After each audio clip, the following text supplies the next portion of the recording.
ലക്ഷ്യമുള്ളത്. നമുക്ക് പ്രത്യാശിക്കാൻ സാഹചര്യങ്ങളില്ല. നമ്മുടെ ഏക പ്രത്യാശ മിശിഹ. മിശിഹ മിശിഹ വരും, നമ്മെ രക്ഷിക്കും. മിശിഹ എന്ന് വരും. മിശിഹ വന്നാൽ ജെറുസലേമിലെ കുലീന യഹൂദർ, നിയമജ്ഞർ, ഫരിസേയർ ഇവർക്കിടയിലല്ലേ വരുന്നത്? നോക്കൂ യോഹാസ്, മിശിഹ സർവ്വജനതയ്ക്കും വാഗ്ദാനം ചെയ്യപ്പെട്ട രക്ഷകനാണ്. ഒരുപക്ഷെ നമുക്ക് മിശിഹായെ കാണാൻ സാധിച്ചെന്ന് വരില്ല, എങ്കിലും അവിടുന്ന് നമ്മെ രക്ഷിക്കും. എൻ്റെ മനസ്സ് നിറയെ അന്ധകാരം നിറഞ്ഞിരിക്കുന്നു.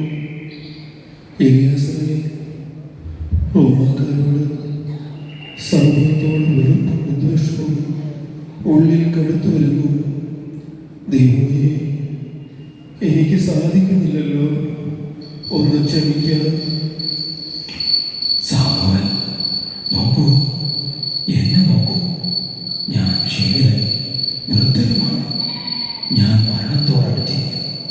ഇത്ര വർഷം ഈ ഭൂമിയിൽ ഞാൻ കഴിയുമ്പോൾ മിശിഹായെക്കുറിച്ചുള്ള പ്രത്യാശ മാത്രമാണ് എന്നെ മുന്നോട്ട് നയിക്കുന്നത്.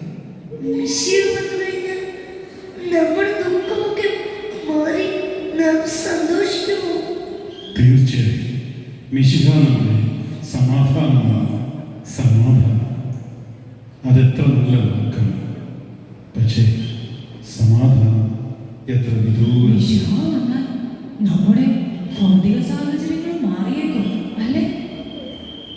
ഭൗതിക സാഹചര്യങ്ങൾക്ക് ബാധിക്കാൻ കഴിയാത്ത ഒരു ഹൃദയ സമാധാനമാണ് ഞാൻ പ്രത്യാശിക്കുന്നത്. നിലനിൽക്കുന്ന ഒരു സമാധാനം എനിക്കും ലഭിച്ചില്ലെങ്കിൽ ഞാൻ അല്പം വിശ്രമിക്കട്ടെ. ഞാൻ ലൈറ്റ് എടുത്ത്